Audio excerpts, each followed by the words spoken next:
तो भाई कोटा क्यों आना चाहिए?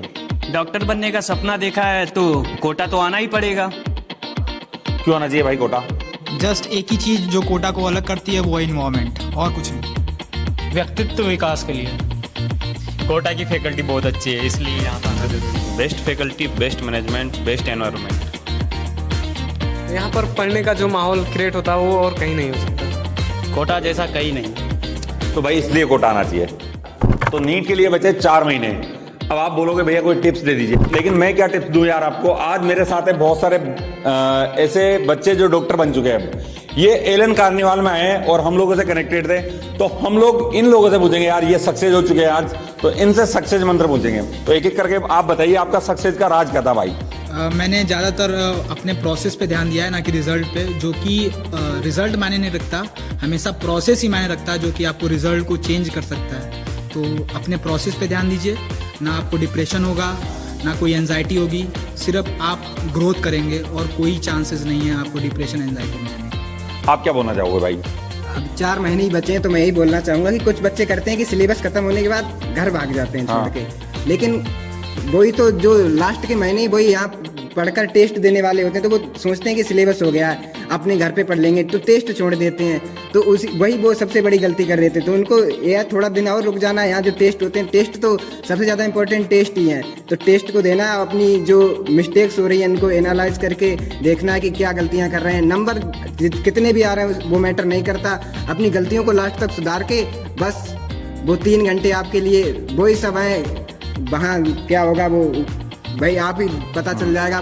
अगले 4 महीने टिके रहना है, मतलब है ना? टिके रहना है यहीं पे, उसके बाद ही जाना है, पेपर दे के और पेपर फोड़ के ही जाना है। चलिए आप क्या बोलना चाहोगे भाई? मैं ये बोलूँगा कि अभी लास्ट 4 मंथ रह चुके हैं और अपनी प्रैक्टिस पे फोकस करें।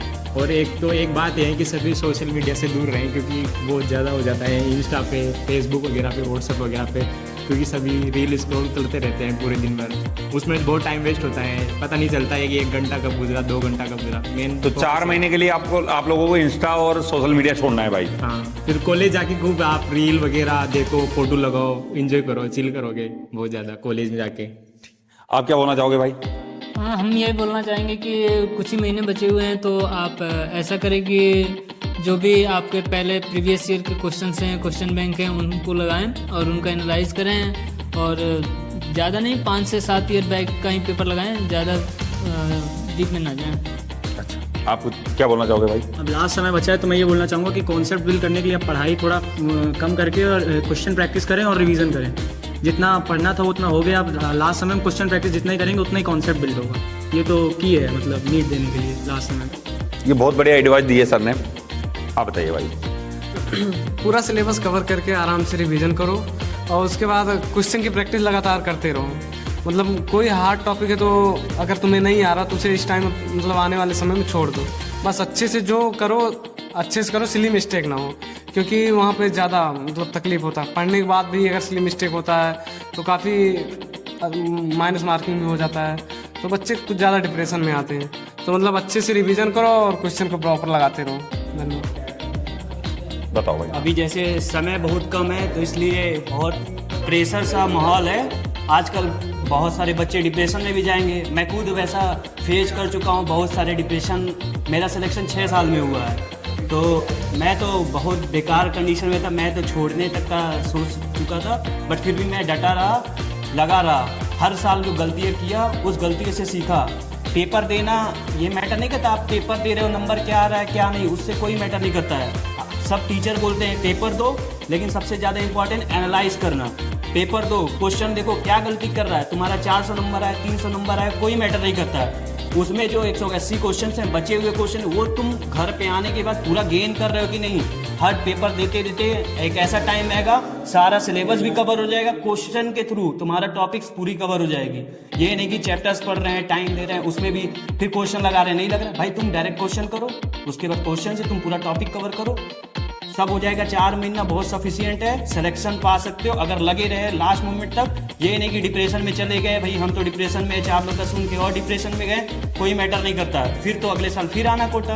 बस मैं ही कहना चाहूँगा। भाई बहुत बढ़िया बात बोली है भाई ने। 6 ड्रॉप लिए इन्होंने, उसके बाद भी डिप्रेशन में नहीं जाना है ना भाई। मेरा यही कहना है कि आप पढ़ाई से रिलेटेड कोई भी जो चैप्टर है उसको पेंडिंग में ना रखें कि ये मैं बाद में कर लूँगा। जिस टाइम पे हो रहा है उसी टाइम पे करिए, और जो भी आप पढ़ रहे हैं उसको 100% कंप्लीट ही रखिए, क्योंकि ऐसा होता है कि पढ़ लिया हाँ ठीक है, फिर बाद में फ्यूचर नहीं होते इस वजह से। और लास्ट है कि नेवर गिव अप जो फॉर्मूला है उसको फॉलो करिए। अगर आपने सोचा है कि मुझे एक MBBS सीट चाहिए तो आपको ज़रूर मिलेगी। हाँ भाई, अब टाइम आ गया कि अब धीरे धीरे जो भी सिलेबस उसको वाइंड अप करें, और ये आदत लगाओ जैसे हम लोग का 2 to 5:20 था एग्जाम टाइमिंग, तो अब ये मैं आदत लगा लिया था कि मैं हर रोज़ 2 to 5:20 बैठा, ताकि बायोलॉजिकल क्लॉक वैसे अडेप्ट हो जाए कि मेरे को उधर से दिक्कत ना हो, मेरा पूरा दिमाग एक्टिव रहे। तो तुम लोग भी अपनाओ। ठीक है, आप बताइए। और मेरा एडवाइस यही है कि बाकी कोचिंगों के भी क्वेश्चन पेपर सॉल्व करें और उसके आधार पे अपने एनालिसिस करें और आगे बढ़ते रहें।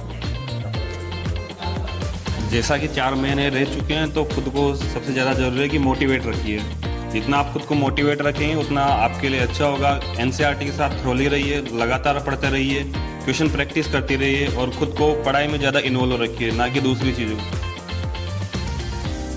यार आप पूरा डिटेल बताओ, ये अभी एम्स में है, कौन से एम्स में है ये भी बताइए, और आपने ड्रॉप कितने लिए थे ये भी बताइए, क्योंकि ये सबसे बड़ा मोटिवेशन रहेगा आपका। क्योंकि क्या है ना, बच्चे घबरा जाते हैं, इस दिसंबर आ जाते हैं, जिनके 2, 3, 4 ड्रॉप हो जाते हैं ना उनके। आपके कितने ड्रॉप है, फिर भी आपने हौसला रखा, ये बताइए। जैसे मैं नाना पुष्पेन पाठक है और इस वक्त मैं एम्स बिलासपुर में हूँ। वैसे मैं ड्रॉप तो 2 थे, लेकिन उसके बाद में जो मेरा अटैम्प्ट थे लगभग कुछ 6 अटैम्प्ट थे, क्योंकि मैंने दूसरे कोर्स को ज्वाइन करके अपनी प्रिपरेशन को कंटिन्यू रखा था। तो उस बीच में आपसे ज़रूर कहना चाहूँगा कि एज अ ड्रॉपर हम सब जानते हैं कि हमें कैसी फीलिंग आती है कि, और वो भी ये टाइम नहीं चल रहा है, सबसे क्रूशियल टाइम चल रहा है इस वक्त। मैं आप सबसे कहूँगा, आपने जो अपना शेड्यूल बनाया है उसको फॉलो कीजिए। दूसरी चीज़, मार्क्स ओरिएंटेड बिल्कुल भी मत सोचिए, अपनी मिस्टेक ओरिएंटेड रहिएगा। आपसे कौन से क्वेश्चन गलत हो रहे हैं उस पर ज़रूर काम कीजिए। मुझे कोई पूछता है, मैं डेफिनेटली ये बात ज़रूर कहता हूँ, क्योंकि अगर आप मार्क्स के चक्कर में पढ़ते रहोगे तो 100% आपका ये लगेगा कि आज मार्क्स स्कोर नहीं कर पा रहा हूँ, आपका इंप्रूवमेंट उतना नहीं हो पाएगा। अगर आप क्वेश्चन की कहते हैं ना, जीन्स तो आपके क्वेश्चन ही होते हैं, अगर उस पर कमांड करें तो स्कोर तो आपका ऑटोमेटिकली आ जाएगा। और दूसरी बात है कि लोग कहते हैं कि डिप्रेशन मत हो, ओवर थिंकिंग मत करो, तो ये तो कहते हैं, लेकिन वो कैसे करना है वो नहीं पता था। वो आपके साथ में ज़रूर पर्सनली शेयर करना चाहता हूँ। हो सकता है किसी को प्रिमिटिव लगे, लेकिन मैं आज कहूँगा कि आप कभी ना कभी अपने रूम पर बैठ करके 2 मिनट या 3 मिनट मेडिटेशन करने की ज़रूर कोशिश कीजिए, क्योंकि अगर आपने शांत रहना सीख लिया तो आप प्रेशर में, आप एग्जाम के अंदर जो प्रेशर था उसको आपको हैंडल करने में कभी दिक्कत नहीं आएगी। मैं पर्सनली बता सकता हूँ, क्योंकि ऐसे 2-3 क्वेश्चन हमेशा हमारे साथ ऐसा होता है, जो आसान क्वेश्चन होते हैं वो हमारे गलत हो जाते हैं, और जिसका इम्पैक्ट हमारे पूरे पेपर पर देखने को मिलता है। और वो आप ओवर थिंक या फिर हाइपर, और हर किसी के साथ ऐसा होता है।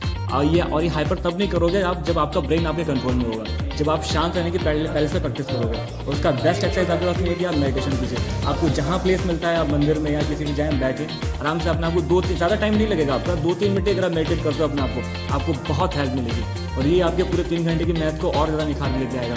बाकी आप सबको पता है कि NCERT बेस्ड पढ़ना है, बाकी चीज़ आपको ऑलरेडी पता है, लेकिन मैं ये कहना चाहता हूँ क्योंकि मैंने देखा इस साल कई लोग, उन्होंने पढ़ाई पूरे साल बहुत अच्छी की थी, लेकिन क्यों? क्योंकि वो टाइम मैनेज नहीं कर पाए, वो स्ट्रेस को मैनेज नहीं कर पाया लास्ट मिनट पे, उनसे कोई बीमार गलत हो गया, कुछ भी गलत हो गया, जिसकी वजह से उनके पूरे पेपर पर इम्पैक्ट पड़ा, और उनका टॉप इंस्टीट्यूट को छोड़िए उनका सिलेक्शन भी नहीं हो पाया।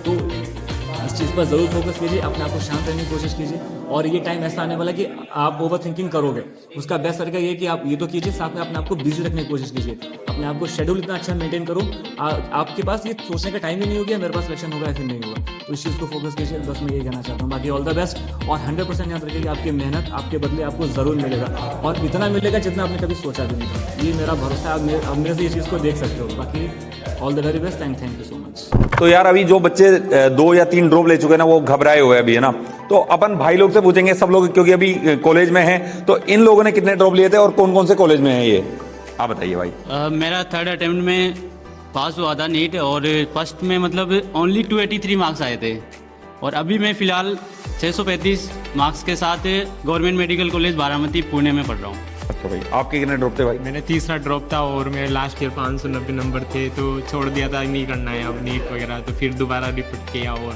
मैंने फिर कितना आया आपका? मेरे 603 है। क्या बात। और उसके बाद मैंने NIA जयपुर ले रखा कॉलेज। ठीक, आपका क्या था भैया?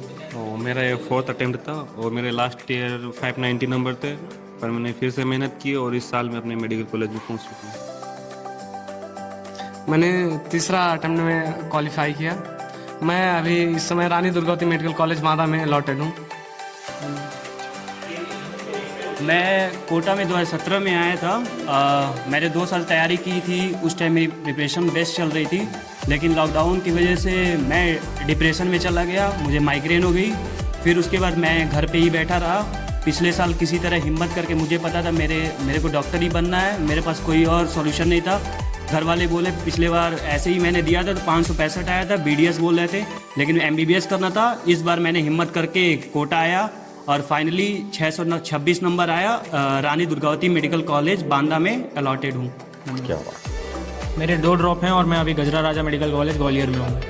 धन्यवाद। मेरे 2 ड्रॉप हैं और मैं अभी गोरखपुर में बाबा रागादास मेडिकल कॉलेज में हूँ और मेरे 640 मार्क्स थे। तो यार आप लोगों को घबराना नहीं है, मतलब ठीक है आप ड्रॉपर हो, है ना, ये लास्ट मूवमेंट चल रहा है, लेकिन आपको ये देख रहे हो ना, सब लोगों के ड्रॉप है ना, सब लोग कहीं ना कहीं मतलब ड्रॉप लेके आए हैं। तो आप लोग भी अगले साल डॉक्टर होंगे, आप भी अगले साल किसी न किसी अच्छे कॉलेज में होंगे भाई, बस मेहनत करते रहो।